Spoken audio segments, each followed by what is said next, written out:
potential voters having the chance to compare and scrutinize not just every word, but every gesture, every facial expression. I want to bring in James Fallows, national correspondent with The Atlantic, who wrote a really incredible piece on the psychology, the body language, the mind games of the one-on-one political debate. You got to read this if you haven't. It's in this month's Atlantic.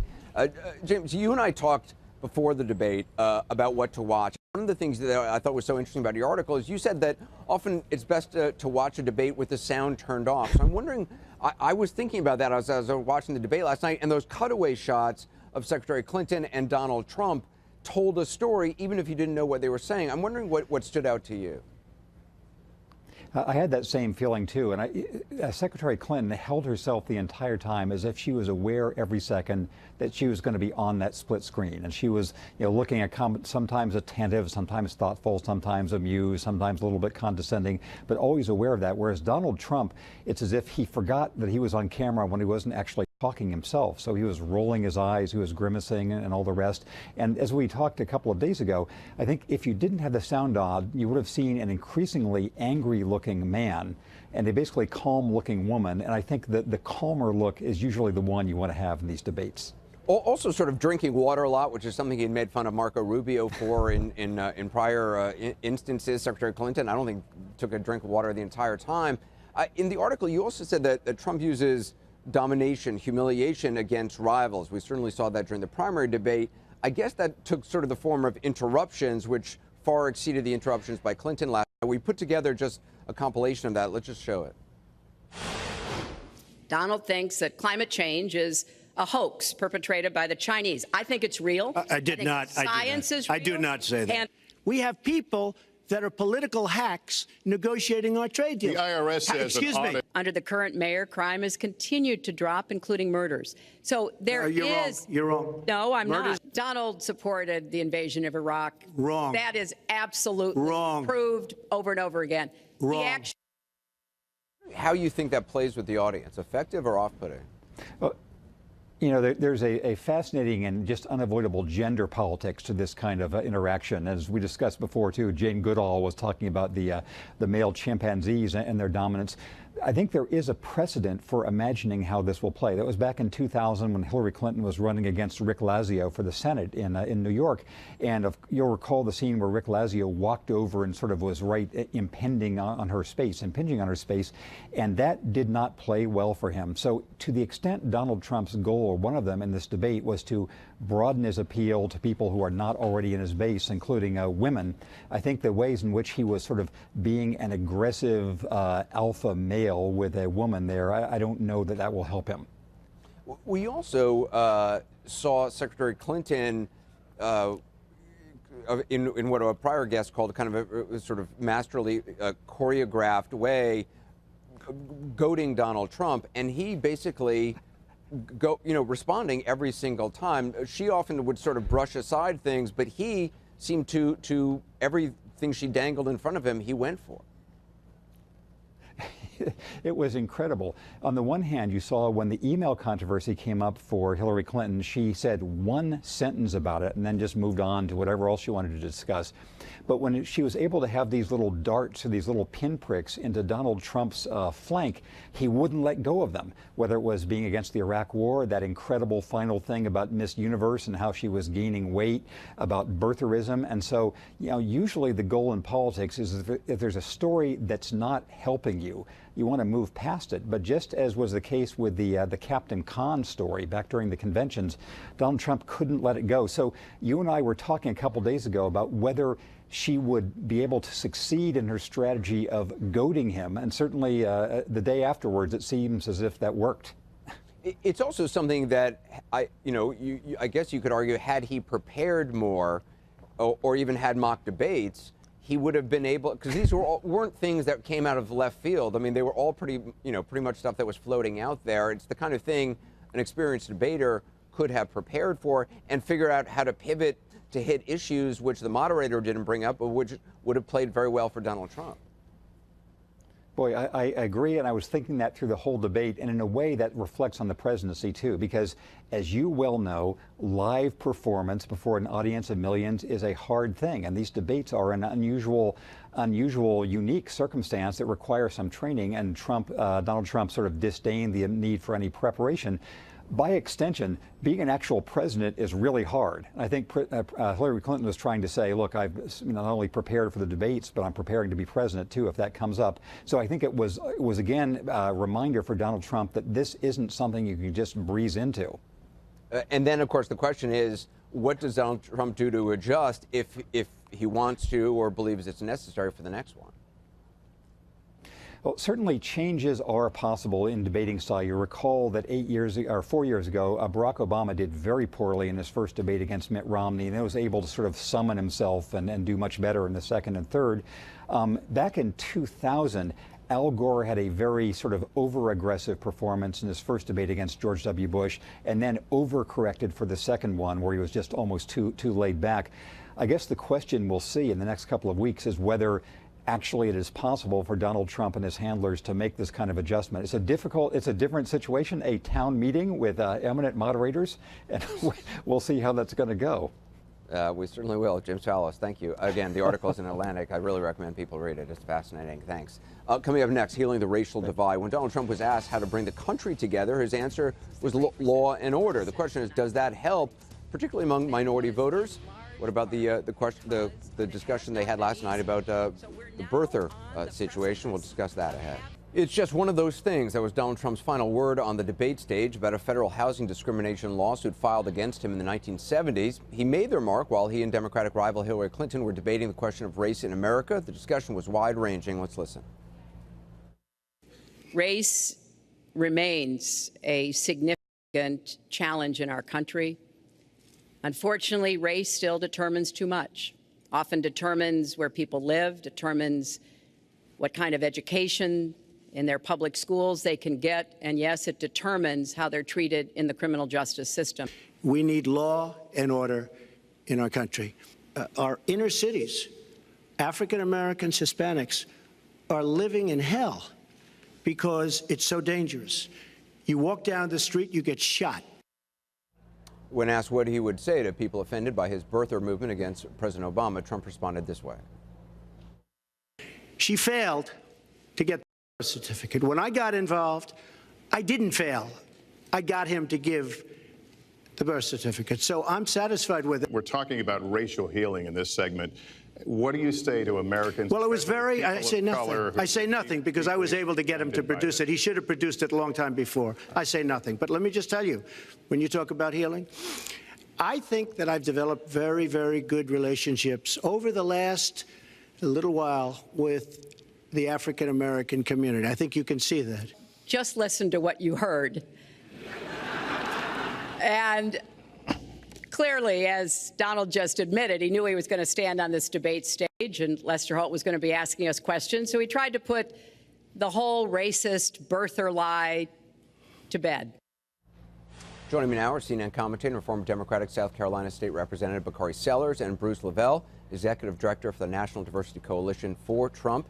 Bakari, first of all, your reaction, how Donald Trump handled the birther issue, because Lester Holt continued to go back at him saying, well, even after President Obama showed a birth certificate, there was questions by Donald Trump about the validity of it, about continuing the whole birther story, which was not true.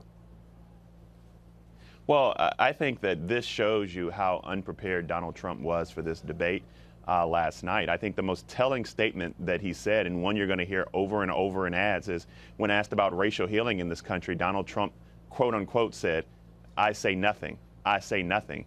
And Donald Trump, in his 70 some odd years or 70 years on this earth, has not done much, if anything, for the African American community. I mean, he stated that he just started trying to build these relationships before. But Donald Trump came in, and we talk about the 60% of Americans who think that he lacks the temperament, but there's also about 60% of Americans who feel as if he exudes some type of racism or bigotry. He did nothing to dispel those notions last night, whether or not it was the racist birther lie, whether or not it's the xenophobia, with the young Hispanic lady who was Miss United States, who he happened to call Miss Housekeeper. And this is just Donald Trump, who he is, and he did nothing last night to shake any of that. Bruce, your reaction? Well, Anderson, my reaction is if it wasn't for the Clinton crime bill, we wouldn't be in a lot of this big tobacco mess in terms of the biggest, largest mass incarceration of African Americans in the history. And Bakari, you know that. You serve on 2020 Club with justice reform, and you know that's where that came from. The other thing, too, Anderson, I want to bring up is that the Clinton campaign is so desperate. Donald Trump is surging in the African American vote. But I just want to point this out. If you go to where do you see him as surging in the African American vote? Just hear me out on this. Let me finish. I'll get to that, sir. NDC Trump, National Diversity Coalition for Trump. Please go on. I invite all the viewers to go on there, click on who we are.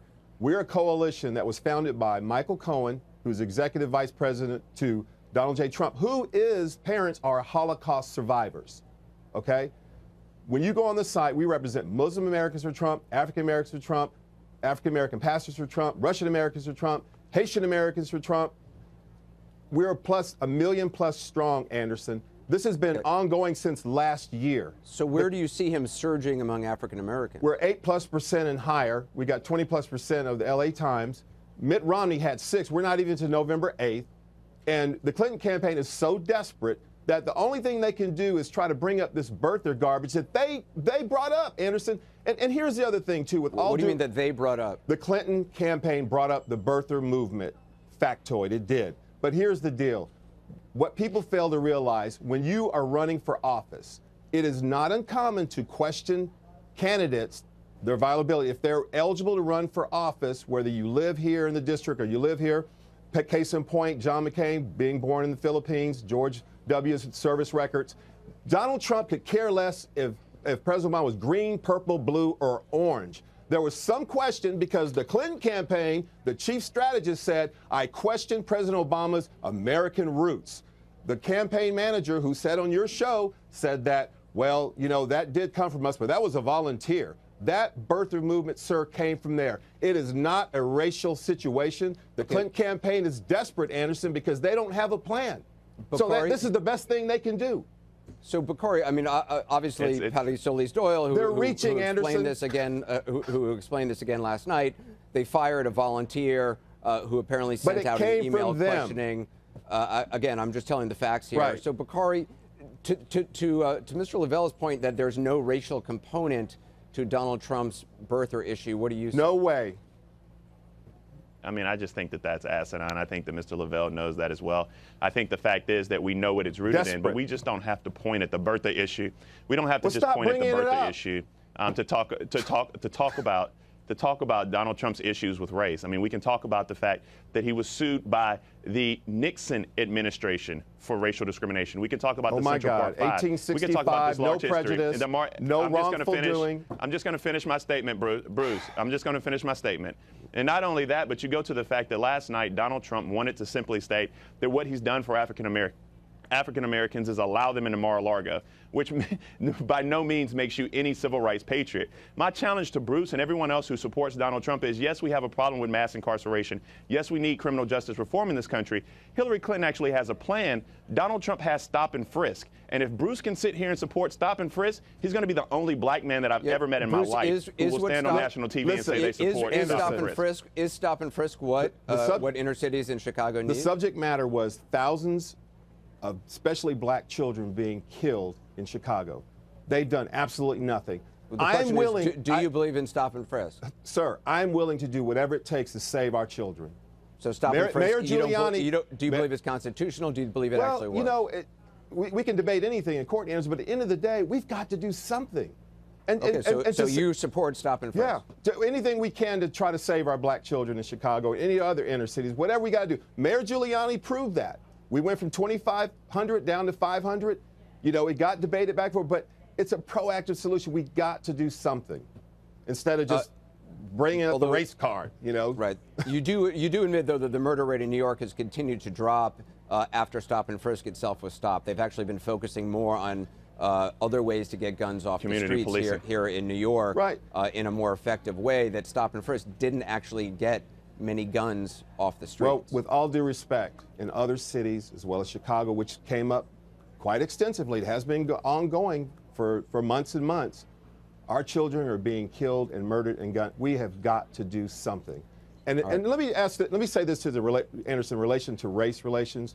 You can't have any relations without peace and law and order. You know, and I'm going to tell you this for a fact, and I've sat in many rooms with pastors. I've been privileged to hear the dialogue that goes on.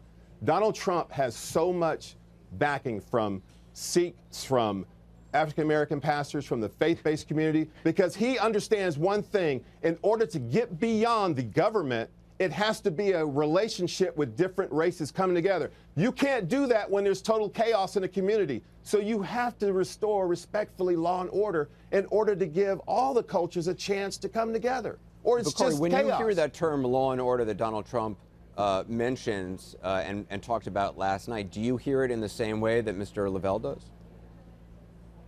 Well, no, and I think that I hear it the way that most African Americans hear it. In fact, he quoted the LA Times poll, which we don't quote at CNN, and not many people view to be credible as a tracking poll. A blue city, I might say. Methodology. A blue city. But Well, also, some I polls will say have that in the better last methodology than others. But go ahead. Yes, and I think that the last credible poll that came out, Donald Trump actually went down. He was at 3% with African-American support. But that's neither here nor there. The point is that when you say law and order, and we understand the complexities of criminal justice reform, you have to have a plan. And Donald Trump has not echoed a plan. Stop and frisk it harms African-American communities. We know that it targeted African-Americans and Hispanics. We know it didn't work. They didn't lead to arrests. So, and it was deemed unconstitutional. So now that we have that in one bucket, what else are you going to do? Are you going to talk about community policing? Are you going to talk about a uniform use of force throughout the country? Are you going to talk about block grants for body cameras and other resources to train? Are we going to talk about implicit biases? Are we going to talk about systemic racism? The funny part about Bruce Lavelle and this National Diversity Council supporting Donald Trump is that although he has all of this support from all of these individuals, last night Donald Trump got on stage and doesn't even know what systemic racism means. And I think that's the largest tragedy. Bakari, we have a candidate on stage who doesn't understand the concept. There isn't and because any he doesn't racism understand the because of concept, you. he cannot cure the ills. There All right, isn't Mr. any Lavelle, racism. your comment, and then we got to go. Anderson, real quick, coming from, I guess I'm categorized as deplorable and a super predator. I guess that's what we are, Bakari. That came out of your candidate's mouth. Anderson, at the end of the day, the Clinton campaign is so desperate. Donald Trump has touched the nerve of the African-American community and all communities to bring this dialogue to the forefront better than anyone has ever had. These particular municipalities and cities that have been under Democratic rule have done absolutely nothing except we'll promise you a vote for us. We'll be back. I'll see you in 4 years, and nothing gets done. Bruce Lavelle, I appreciate your Thanks. perspective. Bakari Sellers as well. Thank you, Thanks for gentlemen. having Coming me. up, Donald Trump first praised